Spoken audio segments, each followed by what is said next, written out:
अहम के तो मैंने कहे थे कि गुरु के 4 रूप होते हैं मुख्य का। इसमें पहले वो जब आता है पहली बार, अहम जब पहली बार आता है तो अहम मतलब वास्तविकता, ठीक है, वास्तविक व्यक्ति, कोई छायांतर व्यक्ति नहीं, कोई वैसा व्यक्ति नहीं, मानव केवल साधारण, कोई जीव नहीं, कोई जंतु नहीं, एक दिव्य व्यक्ति।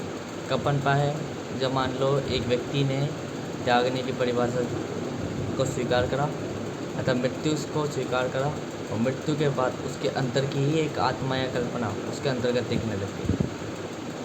ये कब दिखती है? ये तब दिखती है जब एक व्यक्ति या किसी एक पवित्र आत्मा के संग समाज या सृष्टि या कोई भी प्रकृति का कारण नीति अनुसार एक अपने विधाता को बुलाना चाहती है, तो वह कष्ट देती है उस पवित्र आत्मा को, और फिर वो दुखी होता है जीवन से, वह जीवन को त्यागने की कोशिश करता है, और जहाँ क्रियाएँ समाप्त होने लगती है, शिव में समाने लगती है, वहाँ फिर वो व्यक्ति आता है जो कि सृष्टि का चालक है। अब उसके चारों रूप पहले ये दिखेगा, पहला पूर्ण रूप उसका ये दिखेगा कि पहले वो जानेगा कि यहाँ चल क्या रहा है, पहले वो पहचानेगा यहाँ ऐसा है क्या जो गलत कर रहा है। पहले एक बालक की भांति वो कार्य करेगा, अर्थात एक शिष्य के कार्य करेगा। वो मैच्योर नहीं, इमैच्योर है अभी, ना तो वो किसी शक्ति को जानता पहचानता, ना वो कुछ जानता ना पहचानता, तो वो कुछ भी इस्तेमाल नहीं कर पाएगा। अभी वो सिर्फ देखेगा, तर्क लगाएगा और अपनी बुद्धि को बदलेगा, पहले क्षमता को बदलेगा, अपनी अवस्थाओं को चेंज करेगा, स्टेट्स को चेंज करेगा। पहले वो तब करेगा, पहले वो ये जानेगा कि चीज़ें चलती कैसी हैं, चीज़ें क्या बोलते किस तरीके से दंडित की हुई है, और मेरी कल्पना क्या है, क्या दिन में अमीर बनने की है, एक रात में अमीर बनने की है, या अमीर बनने की है। पहले वो ये सुधारेगा अपने अंदर, पहले उस आत्मा को ही मानवता से परे करेगा, जहाँ वो ये ज्ञात करेगा कि चीज़ें हैं क्या मौखिक रूप में, या वह ये ज्ञात करेगा कि चीज़ें जो दिख रही है वो है नहीं, ये पीछे है क्या वास्तविकता। अब वो तर्क लगाना वहाँ से प्रारंभ करेगा। हुए नहीं है तर्क लगाने, अब तर्क लगने प्रारंभ हो गए। वो तर्क लगाएगा, विज्ञान जानेगा, कई चीज़ें जानेगा, विज्ञान मतलब ऑब्जर्व करेगा, चीज़ों को भापेगा और एनालाइज करेगा कि चल क्या रहा है। ना वो ऐसा नहीं है कि वो बोला और सीधा सृष्टि पलटने लग गई और उसके अनुसार चलने लग गई, नहीं, जैसी होगी वैसी दिखेगी। उस सृष्टि को भी नहीं पता होगी उसके अंदर कब वो व्यक्ति आ गया, और वह व्यक्ति देख रहा है। तो पहला स्तर होगा देखना, जहाँ केवल देखा जाएगा, अर्थात विधाता ही रूप, जहाँ केवल कुछ नहीं करा जाएगा, सिर्फ देखा जाएगा चल क्या रहा है। दूसरे रूप में आएगा ट्रू कॉन्शियसनेस, वो गुरु रूप, जहाँ पे ये समझ जाएगा कि वास्तविकता बड़ी क्या है। देखो गुरु 2 तरह के होते हैं, एक आधिकारिक रूप में और एक सामाजिक रूप में। सामाजिक रूप का व्यक्ति जो होता है उसके अंदर एक खासियत होती है कि वो चीज़ों को जान जाता है या उसे कोई सिखा देता है। जैसे मेरी ही शिष्य है, मैं कुछ सिखा के जा रहा हूँ उन्हें, है ना, कुछ बता के जा रहा हूँ उन्हें। तो ये गुरु, ये वेस्टर्न कल्चर मान लीजिए या क्या बोलते हैं भारी कल्चर मान लीजिए, कि एक व्यक्ति दूसरे व्यक्ति को विद्या दे के जा रहा है, फिर वो दूसरा व्यक्ति तीसरे को विद्या, और ये पीढ़ी दर पीढ़ी विद्या चल रही है। पर ये कहीं ना कहीं प्रारंभ हुई होगी, किसी न किसी ने उत्पन्न करी होगी। जब उसने उत्पन्न करी तो उसके अंदर क्या खासियत होगी, इसे हम कहते थे साइंटिस्ट एंड फिलोसोफर, कि जो रियल साइंटिस्ट एंड फिलोसोफर होते हैं जिन्होंने ये चीज़ों की उत्पन्नता करी, बनाई, अतः उनमें भी कई ग्रांटेड आ जाते हैं, कई ग्रांटेड ये आते हैं कि हो सकता है वह पूरी रिसर्च ना करता हो, पहले कोई व्यक्ति रिसर्च करके गो, उसी की रिसर्च को पहुँचाओ, बेहतर कराओ और अपनी ड्यूटी कर्तव्य अपनाओ। ये सामाजिक के साथ एक साथ। प्राकृतिक व्यक्ति वो हो गया, सारा कुछ मैंने बनाया है, प्रकृति को ऑब्जर्व करके बना लिया, ठीक है। ये व्यक्ति क्या होते हैं, पैदा ही इसलिए होते हैं क्योंकि इनके अंदर वो भेजा ही इसलिए जाता है ताकि चीज़ें दे सके, अतः इनका कर्म होता है। ये आधिकारिक चीज़ें ज्ञात करते हैं। अब इनमें भी 2 तरह हो जाते हैं व्यक्ति, एक स्वयं विधाता स्वयं आधाता, और एक व्यक्ति या मानव के अंदर छायांतर रूप प्रकट हो जाते हैं, अर्थात ऐसी क्वालिटी जो औरों में नहीं होती। इनमें टैलेंट होता है तो इनमें अहंकार भी होता है, इनमें घमंड भी होता है, इनमें शक्ति का अत्यधिक होता है, पर मन काबू में नहीं होता। मौखिक रूप में मन किसी के काबू में नहीं होता, केवल एक को छोड़ के। मन किसी के काबू में नहीं होता, केवल एक को छोड़। किसको छोड़? स्वयं विधाता को छोड़। विधाता कौन है? आपके आत्मा, शिव। इसके अतिरिक्त किसी के मन काबू में नहीं होता, क्योंकि ये मन से परे है। जो मन के अधीन है, तो मन ही अपने आप को चिंतन कराएगा कि मुझे काबू कर लो अपने आप में।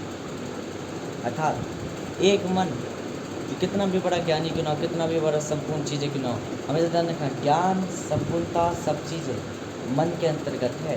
सुख दुख कर्म वरम सब मन के अंतर्गत है। ये मन से परे मस्तिष्क कदाचित भी वास नहीं रखता आपकी पर्सनैलिटी, आपके रूप, आपकी छलावा, आपकी जगह, आपके स्थान, आपकी किसी भी कृति कार्य भ्रमण को। मस्तिष्क बिल्कुल विभिन्न होता है। मस्तिष्क ढांचा मान लीजिए शारीरिक ब्रह्मांड को परिभाषित करता है, ब्रह्मांड आधे ज़्यादा खाली है। जो प्रकाशिक तत्व है और जो चीज़ें पनप रही है, जो जिसमें सूर्य है, जिसमें समस्त प्राणी है, जीव है, वस्तु है, अंतर तत्व है, ये सारे के सारे एक जगह है। ये बहुत सूक्ष्म है।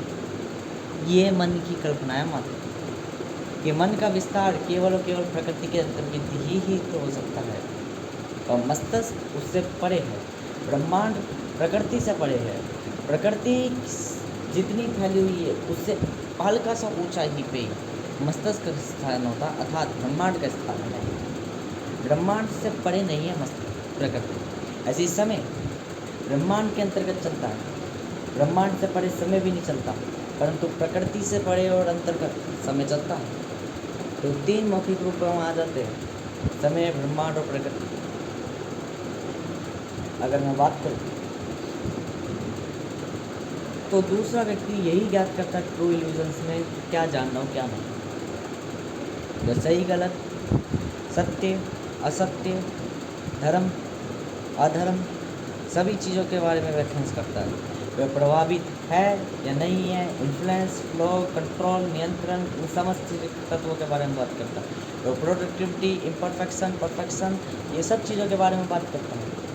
जहाँ वह ये चीज़ें बात करता है कि मानव जो भी कुछ कर रहा है, अस्तित्व कर रहा है, प्राकृतिक वस्तु को या क्या बोलते हैं वास्तविक वस्तु को कोई महत्व नहीं रखता, मस्तिष्क को कोई महत्व नहीं रखता जीवन में। सिर्फ अलग है जब वो पूर्ण परिभाषाएं हर एक तत्व की देता है मौखिक रूप में। कितना भी बड़ा ज्ञानी हो, कितना भी बड़ा सर्वशक्तिमानी हो, कितना भी बड़ा पांडाल भी न हो, हमेशा ध्यान रखना कि जब वो मन के अंतर्गत है, मन से परे नहीं है। मन से परे है क्या? शांति, कुछ नहीं में शांति, ये है मन से परे मतलब। क्या आप यूँ सोच सकते हो एक सिस्टम आपने वेब बनाया, वो वेब कोई प्राण नहीं रखता, कोई हरकतें अपने से ज़्यादा नहीं कर सकता। यही है मस्तिष्क। मस्तिष्क कुछ नहीं, वह यूँ समझ लो कि जो कंप्यूटर में आपने हार्डवेयर लिंक कर दिया और फिर वो आपको इल्यूजन्स दिख रहे हैं, वो इल्यूजन्स मन है, बाकी जो हार्डवेयर से वो कंप्यूटर है। अर्थात कहने का तात्पर्य ये है कि इल्यूजन्स कभी भी पूर्ण नहीं होते, हमेशा ध्यान रखना। इल्यूजन्स कभी भी पूर्ण नहीं होते, वे कभी भी सत्य नहीं होते। उनमें सत्य पनपते हैं अलग अलग रूपों में। किसी के तहत कुछ सत्य हो जाएगा, किसी के तहत कुछ सत्य हो जाएगा। वह कहेगा सत्य ही मेरा धर्म है, अर्थात मेरा देश ही मेरा धर्म है। कि वास्तविकता में ट्रू कॉन्शियसनेस में एक व्यक्ति जान जाता है, जहाँ यूँ कहते हैं कि बाइबल के अनुसार यूँ भी कहते हैं कि डेविल की पूर्ण व्यक्ति की पहचान भी प्राप्त होती है, जहाँ पे डेविल को गॉड ने इसलिए भगाया क्योंकि वो मानव को वो चीज़ें भी दे रहा था जो चीज़ें उन्हें नहीं देनी थी, अर्थात ऐसा ज्ञान, अवेयरनेस जो नहीं होना चाहिए था। यही होती है ट्रू कॉन्शियसनेस। दूसरा पद, क्योंकि मैचुरेशन का टाइम पता। तीसरा पद आता है illusions, the time of illusions, जो चल भी रहा है। ये इल्यूजन्स का पद है क्या? यहाँ चीज़ें जान जाएगा एक गॉड या कोई भी व्यक्ति हो जो परम गुरु है, परम सत्य है, अर्थात परम सत्य जिसे वह ये ज्ञात कर जाएगा कि चीज़ें अगर मैं ऐसे चलाऊँगा तो मैं चाहता हूँ मृत्यु मिलेगी, कदाचित भी नहीं। क्या मिल सकती है? बेकदाचित भी नहीं। क्यों नहीं मिल सकती है? क्योंकि मिलने देगी नहीं। कौन नहीं मिलने देगी? प्रकृति नहीं मिलने देगी। प्रकृति को फिर क्या करे? कुछ नहीं कर सकते। क्या करे फिर बदलो अपने आप को, चेंज करो अपने आप को। जब कुछ नहीं कर सकते, कुछ नहीं ठहरा सकते, कुछ नहीं वो कर सकते, तो वहाँ बेहतर ये है, लड़ने से बेहतर ये है कि चालाक व्यक्ति की तरफ बुद्धिमानी ली जाए, अर्थात मिलन कर लिया जाए, अपने अंदर बदलाव कर लिया जाए उनके अनुसार, बेशक टेम्परली या परमानेंटली, या आप पे है निर्णय। टेम्परली करोगे तो जब तक रखोगे अपने आप को पलटा, तब तक पलटे रहोगे, बेहतर रहोगे। टेम्परली नहीं करोगे परमानेंट, तो वहाँ पे भी दो रास्ते खुल जाते हैं, या तो आप आज़ादी पालोगे या आप वापस वही पहले स्तर पर पहुँच जाओगे जहाँ शून्य था, अर्थात फिर से अपने आप को बदलना ही होगा, अनिवार्य है जीवन में। ये तो ताकत मिल जाती है तो फिर जो कर्म करने के लिए अपने आप को बदलना था उसी प्रकृति को बदल दो। यदि ताकत नहीं मिली तो बेहतर यह है फिर ही आपको वापस बदलना होगा, या तो मृत्यु को पाना होगा, तो मृत्यु तो पाना ही चाहते थे, वो मिलने से नहीं रही, तो फिर प्रकृति के अनुसार बदलोगे। प्रकृति क्या चाहती है कि राज करो, प्रकृति क्या चाहती है कि उसका क्या बोलते हैं, उसको चलाओ। प्रकृति क्या चाहती है उसे कंट्रोल करो, नियंत्रित करो। प्रकृति क्या चाहती है अपने ऊपर काबू करो, नियंत्रण करो और योग्य बनो। किस लिए? ताकि व्यवस्थित कर सको, चीज़ें व्यवस्थित होना चाहती है। प्रत्येक वस्तु जैसे श्रृंगार करना चाहती है, एक नारी जैसे अपने आप को श्रृंगार में पसंद करती है, अपने आप को बेहतर दिखाना प्रदर्शन बड़े बेहतर बनती है ताकि आकर्षित हो सके। ऐसी प्रत्येक वस्तु, प्रत्येक नारी तत्व या प्रत्येक व्यवस्था अपने आप को व्यवस्थित करना चाहती है, क्योंकि उसकी पहचान ही व्यवस्था है। ऐसी एक औरत या नारी की पहचान ही उसकी आकर्षता होती है, तो वो अपने श्रृंगार ये सारी चीज़ें क्यों करेगी? आंतरिक रूप से माध्यमस्थ की बात है कि अंतर रूप में उसकी आत्मा यही चाहती है कि वो आकर्षित दिखे, अर्थात वो आकर्षित पहलू दिखाएगी, केवल चमड़ी का खेल, जो असलियत हो या ना हो। ऐसी प्रत्येक वस्तु व्यवस्थित होना चाहती है, बेहद व्यवस्थित हो या ना हो, और वो व्यवस्थित देखना चाहती है अपने आप को। उसके लिए वो आपको काबिल बनाएगी, उसके लिए आपको कहेगी नियंत्रण करो। देखो प्रत्येक चीज़ में क्षमता है, योग्यता नहीं है किसी की। या योग्यता ये कहलाती कि आपको कुछ हुनर आता है। योग्यता अलग अलग चरणों में, अलग अलग चरणों में है। योग्यता कदाचित भी ये महत्व नहीं लगती है कि आप कितना ज्ञानी है, क्योंकि ज्ञानी व्यक्ति भी अच्छे बुरे हो जाते हैं। योग्यता ये तय करती है कि आपको किसी भी पद में क्यों नहीं रख दो, किसी भी अवस्था में क्यों नहीं रख दो, क्या आप अपनी पहचान भूल सकते हो? तो पहचान ही महत्व रखती है। पहचानें दो ही होती है, केवल दो ही पहचानें होती है, मन की, स्वयं और रहना, अर्थात एक बालक की और एक गुरु की। उसे गुरु चाहिए, उसे पूर्ण योग्य चाहिए, ना कि अयोग्य व्यक्ति, क्योंकि बालक को वह सिखाती है और गुरु में परिवर्तित करती है। तो उसे गुरु चाहिए, उसे स्वामी चाहिए, निर्धारित करने वाला, अर्थात आखिर में आकर उसे स्वयं भी चाहिए, स्वयं और गुरु दोनों, अर्थात एक पूर्ण व्यक्ति। इसलिए वह व्यवस्थित होना चाहती है, इसलिए वह व्यवस्थित करना चाहती है, क्योंकि आकर्षित तो एक गुरु को ही करेगी जो आकर्षित होता नहीं। और पूर्ण होने के लिए दोनों की आवश्यकता है, तो दोनों व्यक्ति की पहचान है। अगर मैं यहाँ पे अब बात करूँ, यह है इल्यूजन्स। तो इल्यूजन्स पर हमेशा पहचान जाता है कि अगर मैं मर तो सकता नहीं, गरीबी मुझे जीने नहीं देगी, तो बेहतर क्या है? इसके अनुसार जो ये इच्छा रखती है, या इच्छा प्रकट कर लेना कि अब मुझे राज करना है, अब मुझे कॉन्क्योर करना है, अब मुझे ताकतें पानी है, अब मुझे धन पाना है, अब मुझे क्या बोलते ज्ञान पाना है। अतः ज्ञान में धन और ताकत, व्यक्ति प्रभावित होगा चीज़ों से पहले गरीबी की तरफ प्रभावित होगा। कब तक था गरीबी की तरफ प्रभावित? जब तक वह ट्रू कॉन्शियसनेस था, जब तक वह पहले स्तर में था, तो पहले और दूसरे स्तर में था। तीसरे स्तर में अब वो ज्ञान किसी अन्य व्यक्ति से नहीं पाएगा, अर्थात स्वयं से पाएगा, क्योंकि उसे पता चल जाएगी योग्यता पूर्णता स्वयं से आएगी। क्योंकि काबिलियत है तो शुरुआत से कुछ, योग्यता है तो शुरुआत से कुछ कर रहा है, पहचान नहीं रहा, मूर्ख था और क्या कर रहा था? ट्रू कॉन्शियसनेस के चक्कर में कह रहा था जो गरीब व्यक्ति है वो क्यों नहीं चिंतन कर पा रहा, अर्थात अपने आप को शरीर के अस्तित्व में होने के बाद कहता कि शरीर से हटाओ, मैं तो ऊपर ही बैठा व्यक्ति हूँ, मैं प्रत्येक जीव के अंतर्गत देखूँगा अपने को। और वो ये भूल गया कि शरीर है, अस्तित्व है, अतः स्वार्थ होना अनिवार्य है। अगर खुद का स्वार्थ नहीं करोगे तो ये सृष्टि नहीं जीने देगी, क्योंकि सृष्टि फिर विनाश करेगी, असंतुलन पैदा हो जाएगा।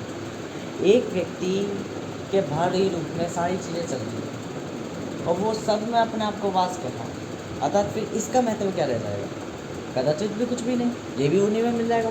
तो या तो शरीर बदलने लग जाए व्यक्ति, ये संभव है नहीं एक जगह के स्थान के हिसाब से, क्योंकि शरीर बदलना अर्थात इस शरीर में फिर कौन आएगा, तो उस शरीर में कौन आएगा, ये पहचानना ही मुश्किल हो जाएगा।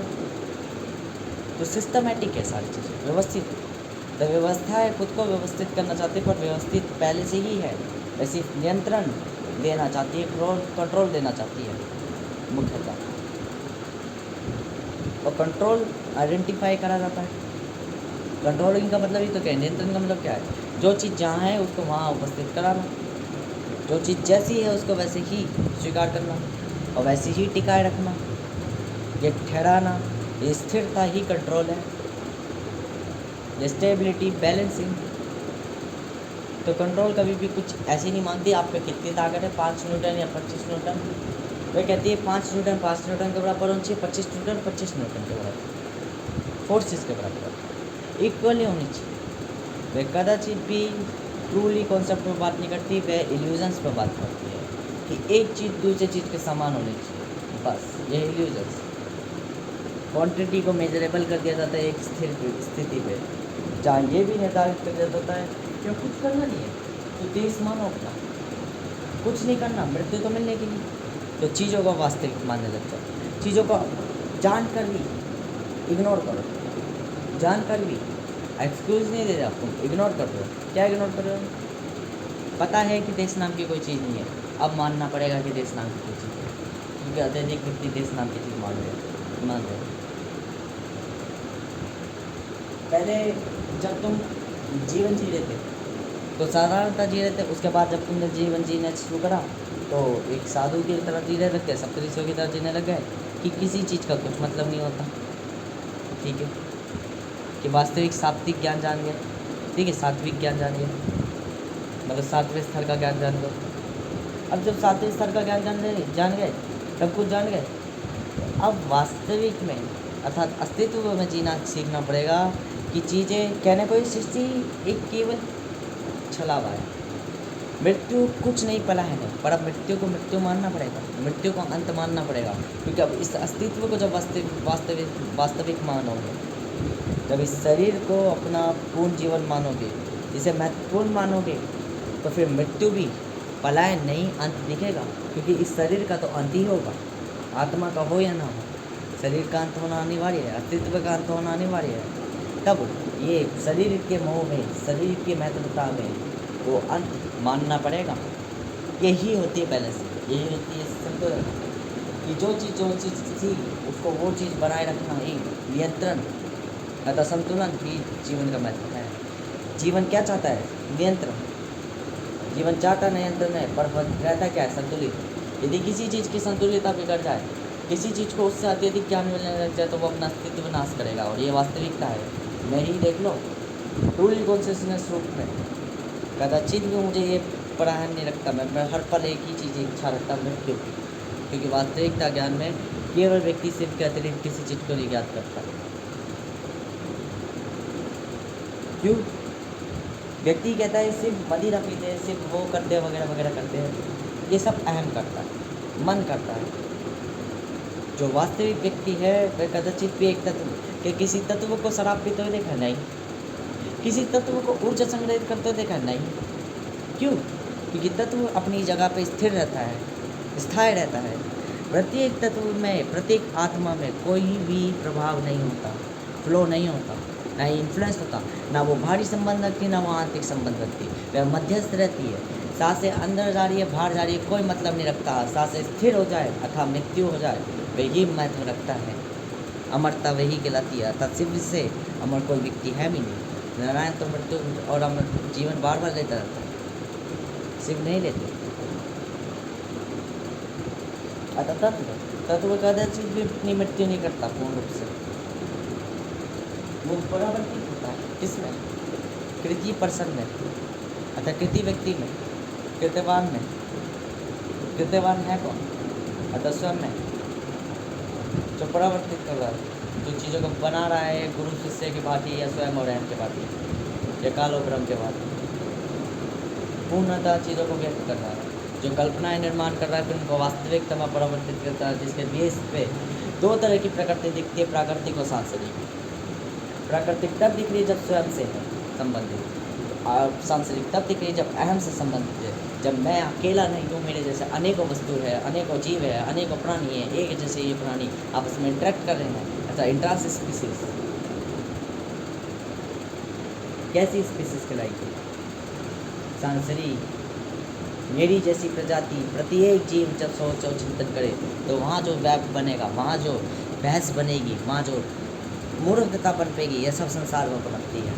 प्राकृतिक व्यक्ति कभी मूर्ख नहीं होता, क्योंकि नालायक, परफेक्शन, ये सारी चीज़ें, ये सब संसारिक तत्व होते हैं। प्राकृतिक व्यक्ति कदाचित भी नालायक ही नहीं कहलाता, किसी भी चीज़ के लिए नालायक नहीं कहलाता। अगर वो आलस कर रहा है तो उसकी जीविका ही वो है, उसकी प्राकृतिक तत्व ही वो है।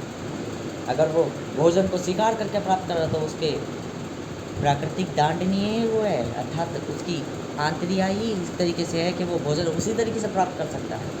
पर संसार में नियम है, संसार में अच्छे बुरे की पहचान है, क्या गलत है वो, ये सब लोगों के मध्यस्थ होता है। अर्थात व्यक्ति ही व्यक्ति को तय करता है, अहम ही अहम को तय करता है।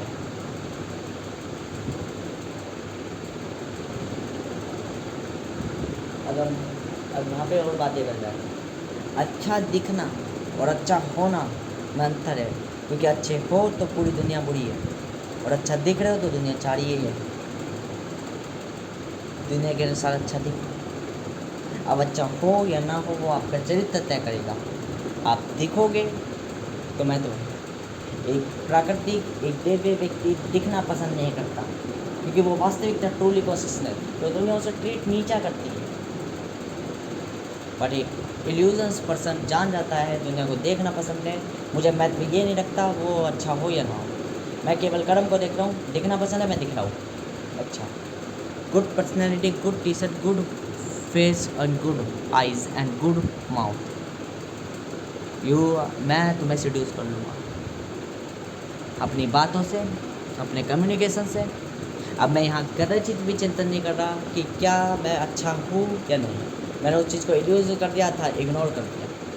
केवल अब मैं बात कर रहा हूँ कि मैं अच्छा दिख रहा हूँ, मैं तुम्हें मोहित कर दूँगा, मन मोहित मात्र, क्योंकि मन मेरी तरफ स्वयं की तरफ आकर्षित होगा, अर्थात मैं खुद में आकर्षित होऊंगा।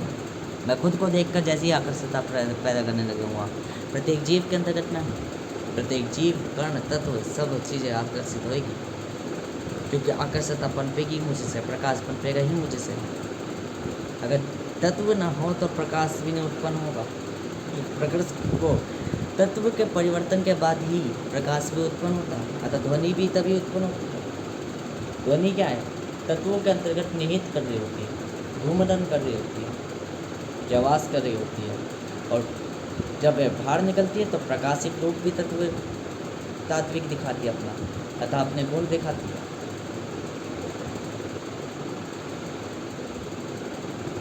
जो तत्व जो अभी आया नहीं है, जो आएगा, चीज़ों को भाप लेना, ज्ञात कर लेना, सही और गलत, अब वहाँ वापस लाना। अब वहाँ वो व्यक्ति नहीं है डेविल जो चीज़ों को हनन कर रहा है, संसाधनों का दुरुपयोग कर रहा है, जैसी चीज़ है वैसी चीज़। पर हाँ, वह ये ज्ञात कर जाएगा किसको कितना ज्ञान दे रहा है। इल्यूजन्स व्यक्ति चीज़ों को काबू करने देगा। इल्यूजन व्यक्ति ज्ञान देना समाप्त नहीं करेगा, वो ज्ञान देगा ही नहीं, वह किसी भी व्यक्ति को ज्ञान देगा ही नहीं, उसका इस्तेमाल करेगा। अतः ये यूँ कह सकते हैं सबसे युवा व्यक्ति होती है, युवा में सबसे ज़्यादा पीक लेवल की एनर्जी होती है ना, तो ये सब एम के तत्व है। ये रूप जो होता है तीसरा स्तर जो आता है इल्यूजन्स का, ये सबसे ज़्यादा खतरनाक होता है, शुरू हो रहा है, क्योंकि यहाँ पे एक गॉड, एक खुद बनाने वाला रचयिता भूल जाता है कि उसकी कोई रचना है, अर्थात वह भूल जाता है कि वो कोई एक जीव है, वह भूल जाता है वह सारे धर्म जो वो मानता है, वो भूल जाता है अच्छाई और बुराई जो उसको मानता है। अब ये तो हम साधारणतः से बात जानते हैं, जब एक मानव या कोई एक ऐसा जीव जो अपने अनुकूल वातावरण को त्याग दे तो वो कितना भयानक हो जाता है। तो इल्यूजन्स में यही होता है कि जब एक गॉड ये भूल जाता है कि वो है कौन, अर्थात वो भूला मतलब कि वो भूला है कि सही और गलत को इग्नोर करना। जब एक गॉड खुद बुरा बन जाए तो डेविल की मूल पहचान आती है, जहाँ पे किसी अगर पशु को भी काट रहा है तो ऐसे काटता है कि उसका चूड़ा वह जीभों में रगड़ रगड़ के अपनी जीभ साफ करता है, उसके भीतर की मांसपेशियों से अपनी स्किन रगड़ रहा होता है ताकि नहा सके, उसके खून से रक्त स्नान कर रहा होता है। तो बहुत बुरी बुरी प्रवृत्तियाँ दिखती हैं उसके अंतर्गत। किसी चीज़ का संबंध वह जान जाता है ना, क्योंकि राज कैसे करना है, वह फिर अच्छी बुरी चीज़ें नहीं देखता, वह सिर्फ वही चीज़ें देखता है जो राज करने लायक होती है। अपना स्वार्थ, जब एक खुद ईश्वर खुद परमेश्वर स्वार्थ करने लग जाए व्यक्ति की तरह, जैसे हम अनेकों मानव करते हैं, अनेकों जीव करते हैं, सब उत्पन्न तो उसी से हुए हैं, तो वह पहलू दिखेगा। समय वेरिएंट्स निकालता है तो समय ही प्रत्येक जीव की वो पार्टी निकालता है।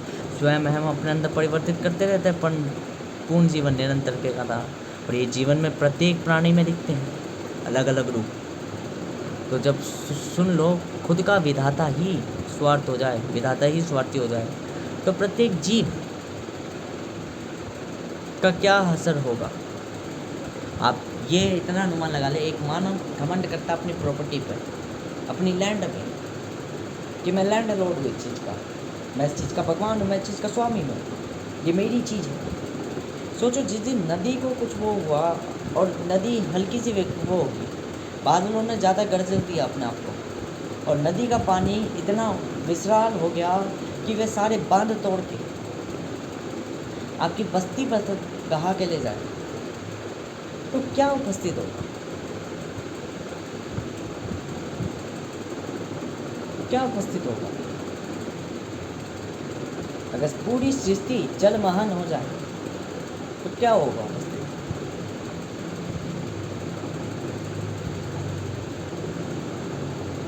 समस्त चीज़ें समाप्त हो जाएगी, प्रकृति पे इतनी शक्ति होती है। जो लोग ये सोचते हैं कि अंतरिक्ष में मेरे वाहन चले गए, ये सारी चीज़ें चलेगी, तो ये हमेशा ध्यान रखें, आपने पानी के अंदर चीज़ें बना रखी है। पूरी धरती जलमहन होने के बाद हो सकता है तापमान कदाचित भी 100 साल, 150 साल, 250 साल, 1 लाख करोड़ साल तक बदले ही ना, वे पानी के अंदर गति रहे और तापमान में इतनी गिरावट आ जाए, ये तापमान इतना वृद्ध हो जाए कि आपकी मशीनें, हमेशा ध्यान रखना थर्मोडायनेमिक्स का रूल है, अर्थात ऊर्जा का एक नियम है कि ऊर्जा कभी भी ये तय नहीं करती कि मैं कितनी गर्म हूँ कितनी ठंडी हूँ। ऊर्जा ये तय करती है मेरे अंदर अंतर कितना है, मेरी पूर्व ऊर्जा से आने वाली ऊर्जा में अंतर कितना है, वह अंतर के माध्यम में प्रभाव डालूंगी, उत्पन्न करूँगी। अर्थात ये तय नहीं करती आपकी हाइट, वो आप स्तर से इतना ऊंचे हो, वो ये तय करती है इनके बीच में डिफरेंस कितना है। अगर स्तर इतना है तो इतना प्रभाव होगा, और अगर स्तर इतना बढ़ जाए तो इतना प्रभाव होगा अंतर। तो ये तय नहीं करती कि लैंड जो है वो इस लैटिट्यूड में इस लोकेशन पे है, वो डिफरेंस तय करती है। ये फंक्शन भी ये तय नहीं करता किस लोकेशन पर है, वो लोकेशन तय नहीं करेगा, वो ये तय करेगा कि मेरे सोर्स पॉइंट से मेरी डेस्टिनेशन पॉइंट कितनी दूर है, वह ये तय करेगी। और ये सारी चीज़ें एक बिंदु को लोकेट करने के लिए हमेशा फिक्स रहती है सर्कमस्टेंस में। ये इल्यूजन्स होते हैं, इग्नोर कर दिए जाते बाकी सारी तत्व। जैसे एक यूनिट क्वांटिटी को हम कभी मेजर ही नहीं कर सकते, क्योंकि वास्तविक यूनिट क्वांटिटी नाम की तो कोई चीज़ ही नहीं होती, वो हम निर्धारित करते हैं। ऐसे ही ये चीज़ें हम इल्यूज करते हैं, बनाते हैं, निर्मित करते हैं। तो ये तो भूल जाएगी प्रकृति, तो ये समझो जब प्रकृति स्वार्थी हो जाएगी तो ऊपर वाला स्वार्थी नहीं है। ये मानव की कल्पना है, चेतना है कि ऊपर वाला स्वार्थी है, पर हाँ वो स्वार्थी बनता है एक समय के बाद, तो वो भी एक साधारण जीव की तरह आता है, क्योंकि उसकी चिंतना है ना, वो तो एक दिव्य व्यक्ति है ना। दिव्य व्यक्ति कौन है? जो जान जाता है कि मैं मानव हूँ। वो उसने ये तत्व, ये नियम क्यों रखा उसने काल में? क्योंकि वह जानता था कि कल को अगर मुझको पहचानना हो कि मैं हूँ कौन, तो कैसे अपने आप को पहचानूंगा। ये हर किसी को होती है, पहेलियाँ हर व्यक्ति बनाता है, प्रॉब्लम्स खुद ही स्वयं बनाते हो तुम, निर्मित करते हो। क्या बनाते हो कि कल को मुझे आइडेंटिफाई करना हो कि 10 लोगों में मैं अलग क्यों, तो मैं सबसे ज़्यादा उसमें वही फेवरेबल दूंगा आउटकम्स जो मुझ में ही होंगे, केवल और किसी में होंगे नहीं। मैंने खुद की रचना बनाई, खुद की रेप्लिकेट बनाई, तो मैं ये दूंगा कि मेरे में ऐसा क्या अलग है जो मेरी रेप्लिकेट्स में ना होगा। मेरी रेप्लिकेट्स मुझसे ज़्यादा नहीं निर्माण कर सकती। जो चीज़ मैं इम्परफेक्ट में दे दूँगा, मानता हूँ मेरी रेप्लिकेट, मेरी मशीन, मेरे रिसोर्सेज जो इतने कनेक्टेड हार्डवेयर, वो मुझसे ज़्यादा डेवलप्ड है, ज़्यादा सिक्योर से ज़्यादा परफेक्ट है, ज़्यादा बेटर रिजल्ट दे देते हैं। बट मैं यूँ कहूँगा, कोई प्रॉब्लम जिस तरीके से मैं हैंडल करता हूँ, क्या वो मेरे मेरे रेप्लिकेट्स या मेरी मशीन हैंडल कर लेगी? कदाचित भी नहीं कर पाएगी, क्योंकि मैं एक जीवित प्राणी हूँ, सोल हूँ। मैं खुद नहीं जानता कि मैं हूँ कौन, पर ये इसको मैं जानता हूँ कि ये है कौन। तो देन मैं इसको पूरा कोऑर्डिनेट को एक कोड कर दूँगा और एम्बेडेड करके सीधा स्टैम्प छाप दूँगा कि ये इससे ज़्यादा नहीं बोल सकते। देन मैं रूल्स भी वही बनाऊँगा अपनी दुनिया में कि कल को अगर मैं आया, ये मेरी सोच होती है, कल्पना होती है कि कल को अगर मैं आया, देन क्या मैं इनसे अलग हो सकता हूँ? यहाँ अधिकार, यहाँ स्वार्थ चीज़ें बन जाती है। क्या ये बनाई स्वार्थ के लिए थी? नहीं, वो स्वार्थ इस तरीके से बनाया था ताकि चीज़ें लगे ऐसे कि मैं तो स्वार्थी हूँ ही नहीं, ये चीज़ें बनाई मेरी है। ठीक है, तो वहाँ पे ये भी निर्धारित करा जाएगा कि जो व्यक्ति होगा, जो व्यक्ति जान जाएगा मैं ह्यूमन हूँ, जो व्यक्ति ये जान जाएगा कि मैं प्रत्येक व्यक्ति को सब कुछ ज्ञान दे सकता हूँ, जो ये जान जाएगा कि मैं प्रकृति को बदलना जानता हूँ, तो खुद को ही गाली बकेगा, वही मैं हूँगा, क्योंकि ये स्वार्थ नहीं कहलाएगा। स्वार्थ की परिभाषा ही अंतरिक रूप में 2 रूपों में बदल दी। एक स्वार्थ वो जो मानव मानता है और एक स्वार्थ वो जो दिव्य होता है, जो बिल्कुल विरुद्ध है इस मानवीय रूप से। और वो स्वार्थ क्या है? वो खुद ऊपर वाले का स्वार्थ है कि उसने चीज़ें अपने अनुसार बनाई है, और यहाँ चीज़ें उसके विरुद्ध चल रही है सारी जगह। जहाँ समानता, साधारणता, सारी छायाएँ, सारी कल्पनाएँ, सारी कठपुतलियाँ एक जैसी चालें चल रही है, उससे अलग चालें विधाता ने स्वयं के लिख दिया था, तो वो स्वार्थी भी नहीं कहलाएगा फिर वहाँ पे, क्योंकि स्वार्थ भी एक परिभाषित है, एक मीनिंगफुल है, एक अर्थ है, और अर्थ तय किया जाते हैं जगह और स्थानों के हिसाब से।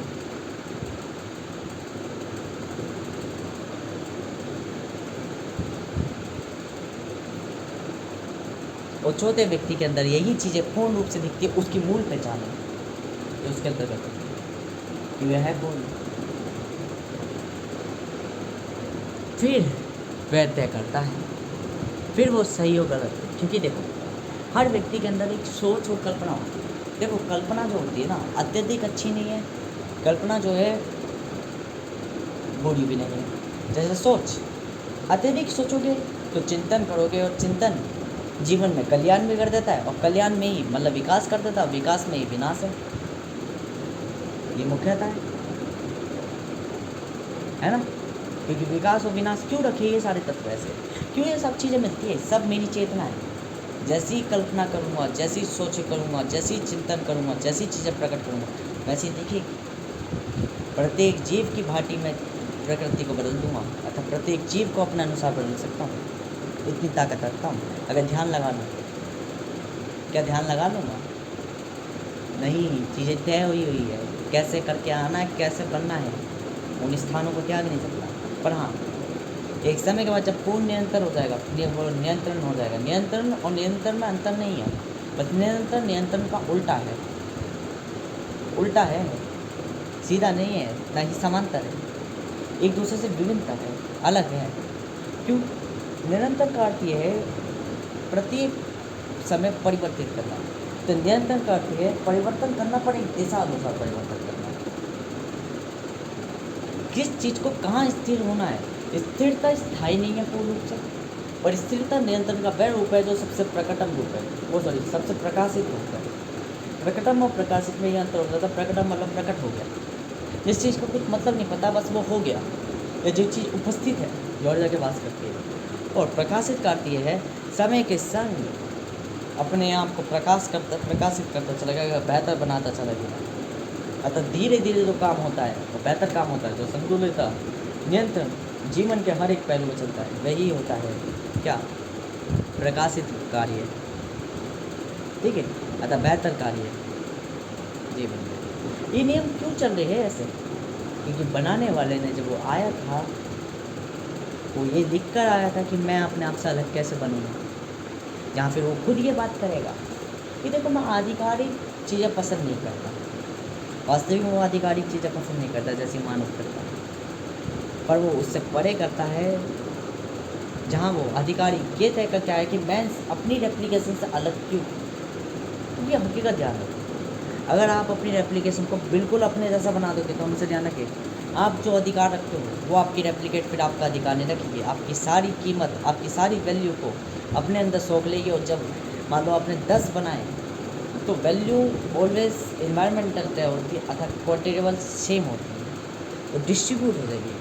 मान लो शरीर चलाने के लिए ताकत चाहिए थी 10 गुना, वो 10 आहार, 5 व्यक्ति हो, आहार नहीं बढ़ा वो 5 आहार, वो 10 आहार बढ़ जाएंगे 2.5 आहार। थोड़ा और रियलिस्टिक बनाते हैं, प्रकृति में आहार थे 50 आहार, आपके शरीर को चाहिए थे 10 आहार क्योंकि आप जैविक, बाकी को चाहिए थे 6 आहार। आपने कहा सबको मुझे बराबर रखना है, सबको इक्वल रखना है, सबको 10 आहार का। अब 6 आहार से ज़्यादा पारे 4 आहार, अत्यधिक मानसिकता, अत्यधिक जैविका पनपेगी, अत्यधिक अहंकार पनपेगा, अत्यधिक समस्त ऐसा तत्व पनपेगा जो अपने क्यों पनपे ये सब अनबैलेंसिंग के कारण है, सब ये नियंत्रण खोने के कारण है। नियंत्रण अपने आप में खोगे तो आलस भी दिखेगा, नियंत्रण अपने आप में खोगे तो ज्ञान का अत्यधिक अहंकार भी दिखेगा, नियंत्रण अपने आप में खोगे तो प्रत्येक काम वासना ये समस्त चीज़ें दिखेगी। क्यों? क्योंकि ये बनाने वाला स्वयं मैं नहीं था, ये बनाने वाली ये अपने आप पैदा हुई है। जैसे अंधकार प्रकाश के बाद अपने आप पैदा हो जाता है, क्यों पैदा होता है? क्योंकि प्रकाश जब पनपा था तो प्रकाश जब ना होता था तब अंधकार पैदा हुआ है, अर्थात अंधकार यूँ नहीं कह सकते कि मैं प्रकाश से पहले पैदा हुआ, वो प्रकाश के बाद ही पैदा हुआ है। जैसे छाया, सूर्य के ताप के बाद ही छाया बनी है, अर्थात कुछ अंतर आया है। अगर सूर्य होता ही नहीं तो छाया नाम की कोई चीज़ ही नहीं होती। ये चीज़ है। एक सामान्य व्यक्ति क्या चिंतन करता है? वो ये चिंतन करता है अंधकार पूर्व है, अंधकार ज़्यादा है प्रकाश से, मानता हूँ अंधकार ज़्यादा है प्रकाश से, क्योंकि प्रकाश हर जगह नहीं है। अंधकार अत्यधिक है प्रकाश से और अंधकार पूर्व कह सकते हैं पर है नहीं पूर्व, वो पहले नहीं हुआ। अंधकार हुआ ही तब है जब प्रकाश वहाँ होता नहीं है, अतः प्रकाश से अस्तित्व रखता है, स्वयं से अस्तित्व रखता है। अहम यूँ नहीं कह सकता अगर स्वयं बिल्कुल भी नहीं है तो मैं कभी स्वयं था ही नहीं, वो स्वयं था, स्वयं से अहम में परिवर्तित हुआ, देन स्वयं को बनाया, दोबारा अपने आप को बनाया, निर्मित करा। ये चक्र है, चक्रों का कार्य खुद काल करता है, नियमों का कार्य खुद काल करता है, अर्थात फिर ये भ्रमा पैदा करता है, अर्थात छलावे मायाएं, ब्रह्मांड बनाता है, ज्ञान बनाता है। क्योंकि ज्ञान की कोई लोकेशन नहीं है, उसे लोकेशन तय करता है अलग अलग स्थितियों में, स्थितियाँ का है।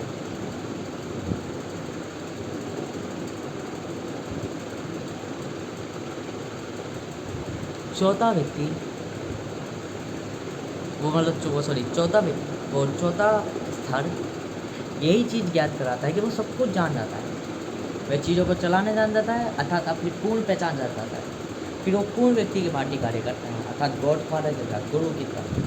वह फिर अधर्म नहीं करता क्योंकि इल्यूजन्स में वो इग्नोर करता करता है। ये आपके हाथ में ताकत नहीं है, आप एक गरीब हो, और अगर आप सही की बात करो ना, सही की बात करो तो 10 जने आपके मुंह पे चप्पल मार के जाएंगे, ये सत्य है। अगर आपके पास पैसा नहीं है, आपके पास संसाधन नहीं है, आपके पास कुछ आपका ज्ञान फायदे का नहीं समाज की, तो 10 जने आपके ज्ञान की कदर नहीं करेंगे, बल्कि 10 चप्पल और कोड़े और मार के जाएगा आपको। परंतु यदि एक बार ताकत आ गई, एक बार संपन्नता आ गई, एक बार सब कुछ आ गया और एक बार अहमियत आ गई कि व्यक्ति साधारण नहीं है, एक बार दिखने लग गया कि व्यक्ति राक्षसी है, दिखने लग गया कि व्यक्ति दिव्य है, व्यक्ति दिखने लग गया कि गुणवान है, सब पूज रहे हैं, तब आप अगर नादानी भी करोगे, तब आप अगर गलतियाँ भी करोगे, तब आप ज्ञान भी बांटोगे तो लोग ऐसे ग्रहण करेंगे जैसे कुत्ता एक भोजन को ग्रहण करता है। ये चौथा स्तर में क्यों वो ट्रू कॉन्शियसनेस वापस पनपी, ये इसलिए पनपी क्योंकि तीसरा स्तर जो था वो सबके अंदर खौफ जगा के चला गया था कि देखो बाप तो मैं हूँ। ये साधारणता सी बात ये समझ लो, एक व्यक्ति था वह कहता देखो वो ज्ञान देता बहुत बढ़िया, सब लोग उसके पास जाते, वे व्यक्ति था ज्ञान देता, प्रत्येक व्यक्ति उसके पास जाता। क्यों? सब लोग उसके पास जाते, वे ज्ञान देता, अच्छा लगता, तो व्यक्ति उसे भगवान मानने लग गया, सब कुछ मानने लग गया। वही व्यक्ति ने एक बार कह दिया कि देखो तुम मेरे पास आते हो, एक आधे जनों को यूँ कह दिया मैं तुम्हारे पास आऊँगा। वो आया किसी रूप बदल के, ऊपर वाला कोई रूप बदल के आया। आपने क्या करा? उसके संग अपनी मानवीय प्रकृति दिखाई, कहा कि मैं उसे जान नहीं सका, मैं आपको जान नहीं सका, बाद में जब पता चल। ऐसी जिस ईश्वर को आप मूर्तियों में पूजते हो, आप उसका कदाचित अपमान करना पसंद नहीं करोगे, पर अपने घर के बालक का, एक पशु का, बाहर आया हुआ जानवर का, एक कर्ण का, तत्व का प्रत्येक समय अपमान करोगे, क्योंकि माँ यूँ देखोगे मैं इससे अभिमानी हूँ, मैं इससे अत्यधिक हूँ, मैं इससे विशाल हूँ, मैं इससे दिव्य हूँ। अगर वो दिव्य आपके संग ये करता, आप उसको पूछ के लो, क्योंकि वो दिव्य होने के बाद आपसे ये व्यवहार नहीं करता। आप मानव अपने आप को इसलिए नहीं कहना चाहते क्योंकि आप अत्यधिक हो, आप अमीर हो, आप संपन्न हो, आप एक छोटे कर्ण के संग दुर्व्यवहार कर रहे हो। अब यूँ ही समझ लो, अगर वो व्यक्ति दुर्व्यवहार करता तब आप क्या समझते उसको? तब भी उसे भगवान समझते? हाँ समझते, क्योंकि ताकत कहती है ये पक्ष नहीं रखता कि अच्छा बुरा क्या है। ताकत कहती है जिसके पास ताकत है वो ही बेहतर है दुनिया के लिए। जैसे अच्छा दिखने के बाद ये महत्व नहीं करता आप वास्तविक में अच्छे हो या बुरे हो, बस आप अच्छे दिखने चाहिए क्योंकि दुनिया को देखना पसंद है अच्छा। इल्यूजन्स में ऐसी ही बात होती है। इल्यूजन्स में कभी भी उनके वास्तविक शब्द नहीं बताए जाते। इल्यूजन्स में ये भी नहीं बताया जा सकते कहानियाँ कहाँ से उठा के दी है। ये कहानियाँ बस कुछ नहीं, एक वीडियो देखी थी उसमें ही समझ लिया था कि कहाँ से उठा के दी है, पर इल्यूजन्स में अपने नाम चिप दिए जाते हैं कि ये कहानियाँ हम लाए हैं। Welcome to illusions.